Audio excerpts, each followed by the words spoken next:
Seated और बीटेड अभ्यर्थी लगातार कई दिनों से परेशान तो हैं ही, यहाँ तक कि 22 तारीख को बुरी तरीके से लाठीचार्ज की गई। रहमान जो बुरी तरह से घायल है, अभी भी हॉस्पिटलाइज है, लेकिन तिरंगा में लिपट कर गुहार लगा रहा था, नीतीश कुमार से मांग कर रहा था और शिक्षा मंत्री जो नए बने हैं उनसे कह रहा था कि अब हम लोग को कितना तर पाइएगा।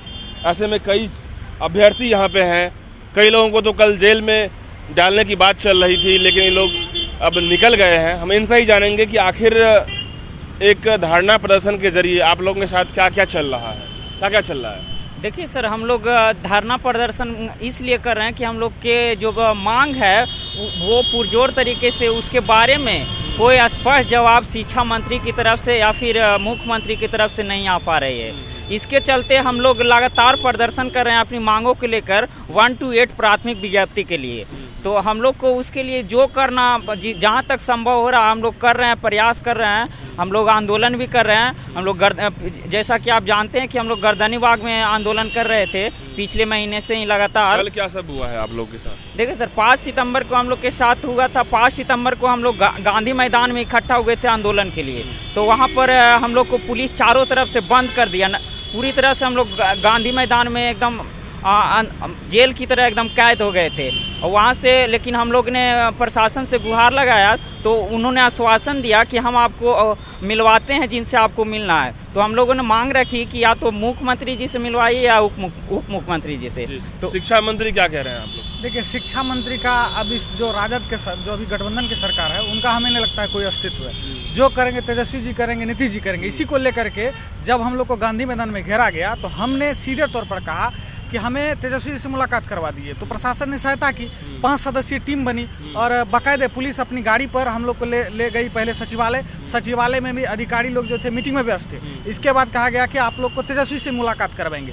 तेजस्वी से मुलाकात के नाम पे हम लोग को ले जाया गया, लगभग 5 घंटे बर्बाद किया गया और अंतिम रूप से उन्होंने कहा, तेजस्वी ने कहा कि हम अभी नहीं मिलेंगे, कल या परसों मिलेंगे। तो हम लोग को 5 घंटा बर्बाद किया गया। इसके बाद आम अभ्यर्थी काफ़ी, क्योंकि हम लोग आसाम में उसको भेजे थे प्रतिनिधिमंडल को, सभी अभ्यर्थी जब आए तो हम लोग काफ़ी जो मतलब गुस्सा आ गया था। इसी तेजस्वी जी क्या बोल रहे हैं अभी सुनिए सर, इसके एवज में हम लोग रोड पे उतरे और रोड पे उतरने के बाद पुलिस हम लोग को लेके चली गई। इसमें ये साथी थे। अब देखिए, थाने में पूरा जो है मतलब गाय भैंस की तरह व्यवहार किया गया। एक रूम में क्या बोला गया है? उसमें कहा गया कि तुम लोग व्यर्थ आंदोलन कर रहे हो, अभी तुम लोग का कुछ नहीं होने वाला है, सरकार अभी तुम लोग का बात नहीं सुनेगी, तुम लोग उग्र प्रदर्शन करेगा, अगले बार हम तुम लोग को जेल भेज देंगे।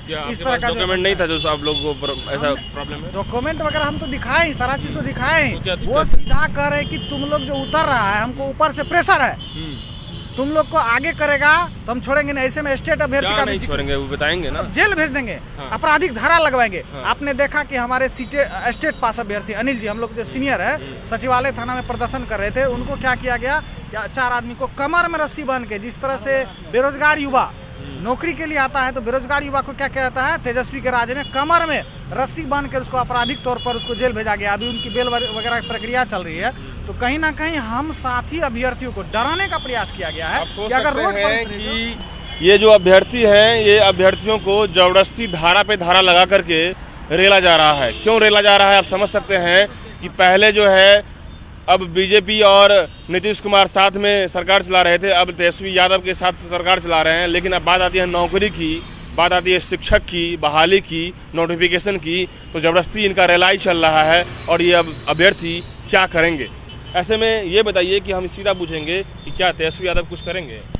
देखिए, तेजस्वी यादव पे हम अभी भी भरोसा करते हैं, हम आम अभ्यर्थी, क्योंकि उन्होंने 10 लाख रोजगार का वादा किया था। तो कम से कम हम आशा करते हैं 10 लाख नहीं तो कम से कम 5 लाख भी दे दे तो हम लोग का बेड़ा पार, बिहार के आम अभ्यर्थियों का बेड़ा पार हो जाएगा। क्या कोई उम्मीद, क्या तेजस्वी यादव आजकल कुछ अभी तो कुछ नहीं बोल रहे हैं। एक तो हमारे जो मुख्यमंत्री बोल रहे हैं ना कि मिलेंगे, आजकल बोल रहे हैं, लेकिन हम तो ये कह रहे हैं कि डेट ही जारी कर देना। 2 महीना कह दे, हम विज्ञप्ति नहीं देंगे, 2 महीने के बाद तब दो। अरे हम लोग तो कई बार मिले हैं। क्या हो रहा है? अरे वही कह रहे हैं कि हम देख रहे हैं, समय लगेगा, डेट पे दिया जाता है। क्या डेट पे? तेजस्वी जी से मैं अनुरोध करूंगा, बिहार के गरीब गुरबा के जो बोलते हैं कि सरकार है, हम लोग को उनकी सरकार आने के बाद बहुत आशा हुई कि अब हम लोग को नौकरी मिलेगा। वो बोले थे कि मेरी सरकार जब बनेगी तो पहली कैबिनेट में पहली अति से 10 लाख युवा को नौकरी मिलेगा, लेकिन ऐसा कुछ नहीं मिला। कल 5 सितंबर को हमारे अध्यक्ष अनिल सर को जेल भेज दिया गया, धारा उल्टा सीधा लगा के, और उनकी लाइफ को बर्बाद करने के लिए अब विद्यार्थी रोड पर आने के आंदोलन भी हम लोग नहीं कर सकते हैं। हैं? क्या अभी से डर गए आप लोग? क्या नहीं, डरे नहीं है। धारा लगा दी गई और जज्बे के साथ हम लोग पूरे बिहार को चक्का जाम करेंगे और आंदोलन करेंगे और सरकार को मजबूर करेंगे नोटिफिकेशन जारी करने के लिए। जबरदस्ती धारा लगाएगी तो जेल जाएंगे, वो कहेंगे ले चलो। ऐसे भी क्या करेंगे सर रोड पे आके? रोड पे चलिए देखिए, बहुत बड़ी बात इन्होंने कही है कि ऐसे भी क्या करेंगे रोड पे आकर के। सरकार जिस तरीके से रवैया अपना रही है, जबरदस्ती धारा लगा रही है, ऐसे में हम लोग तैयार हैं जेल जाने के लिए भी, लेकिन अपने अधिकार के लिए लगातार प्रयास तो करेंगे ही। इसके चाहे इसके लिए हम लोग को जीना पड़े या मरना पड़े, अंतिम सांस तक लगातार हम लोग लगे रहेंगे। और भी अपडेट्स के लिए देखते रहिए हमारा न्यूज़। धन्यवाद।